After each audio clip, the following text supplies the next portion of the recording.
It's our day 2 and wala, gabahin-bahin mi na anambot unsa na ning napuro ka ganihan na jud mi gatuyok. Wala pa mi katunga. It's so hot. Wala mi payong. Uya oy, day 2 pa lang ni. Daghang kaayo amo ang participants sa Dato Panas. Nag-asim ma'am kung aha na daw. Nagalibot-libot to. Do kayo mga balay diri ay. Dimi kabaluasa mi musulod. Basta init jud kaayo. Wala pa jud mi mga payong. Kalooy, naaras atong kauban. Sila ni. Salamat. Sa aming pangalawang araw bilang isang student researchers, dito kami tinest ng tadhana. Kasi grabe yung init, uhaw, gutom. May naman kami, may free lunch and may pa-snacks. Pero iba pa rin talaga yung init na aming napagdaanan dito. Lalo na ang laki ng aming population, kailangan namin makuha 238 and hindi lahat ng nandito sa Dato Panas is IPs. So, kailangan mo talagang lumibot. Actually, grabe talaga yung pinagdaanan namin dito. Kasi grabe kung saan na kami nakakapadpad. Nakikita nyo naman yung aming napagdaanan. And maraming salamat dahil may mga tao pa rin talaga na handang tumulong sa amin. Ayan, ginabayan din nila kami kung saan kami pupunta, saan kami dadaan kasi hindi familiar sa amin yung lugar na to. Akala nga namin lagi nga naming sinasabi, makaka-uwi pa ba tayo? Kailangan may video tayo palagi. Dapat may video kasi for in case emergency, 'di ba? Kung ano yung mangyari sa amin, may video kasi grabe talaga yung takot namin. Dalawa lang kami, puro babae pa naman. Actually, ang dami naming na-encounter dito sa second day namin. Iba't iba yung behavior, attitude. Grabe talaga. Masasabi ko, ang hindi madali itong ginagawa namin. Pero dahil nga ito yung pinasok namin, kailangan nating panindigan. So, ayan. Hindi na namin alam kung asa na kami napadpad, pero go with the flow pa rin kami dahil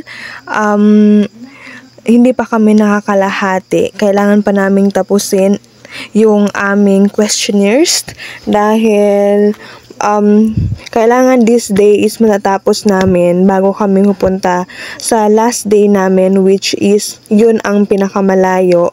Kaya pinahuli namin yung Gitom dahil magro-road trip kami, dahil nga yun ang pinakamalayo sa lahat ng aming barangays na nakuha. So, sabi ng nagturo sa amin, kailangan na lang daw namin, ayan, puntahan yan, yung daan na maliit and makakalabas din daw kami. So, ayan, yun yung ginawa namin, pinuntahan namin yung daan na maliit, kahit hindi namin alam kung saan na purok na kami, pero go with the flow pa rin dahil kailangan talaga namin ma-reach itong 238 na questionnaires sa individual na tao. So, ayan, go with the flow pa rin tayo kahit uhaw na, ubos na yung tubig na aming dala, pero sige lang, laban lang para sa bayan. Char, sana all, para sa bayan. So, okay naman, may signal naman, contact naman namin yung aming ka-team kung asa na rin sila.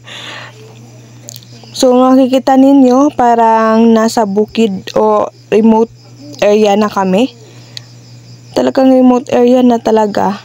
Tingnan nyo naman yung view na aming nadadaanan. May mga bahay din naman. So, ayan.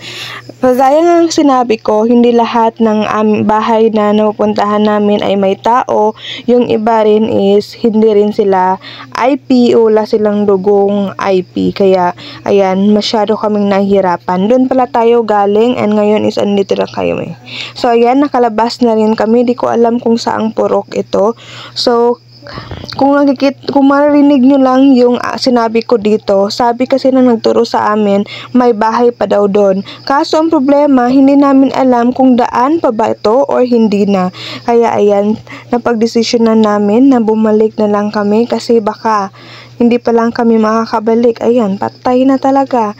Kaya ayan, napagdesisyonan namin na wag na lang ituloy yung aming balak na susuungin pa namin ng hanggang dulo. Char, sana all susuungin hanggang dulo. Kaya ayan, napagdesisyonan namin na lalabas na lang kami and doon na lang kami maghahanap doon malapit sa may daan for in case, 'di ba, at least malapit lang kami sa daanan. So, actually, sinabi ko nga dito, ang dami naming na-encounter na mga iba't iba yung behavior, yung iba, hindi kami pinapasok sa bahay nila, yung iba busy kahit hindi naman, ayan.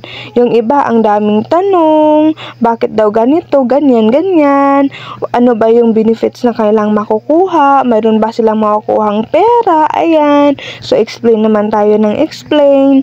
So, actually, hindi na namin alam kung asa na kami. Tingnan nyo naman, akala ko nasa langit kasi napakaganda ng view. Napunta na pala kami dun sa barrio na hindi na namin yung area kasi nasa dapat Dato Panas, barangay Dato Panas lamang kami, kaso napunta kami doon. Kaya ayan, balik na naman kami. Thank you so much pala sa nagabay sa amin here. Bye-bye!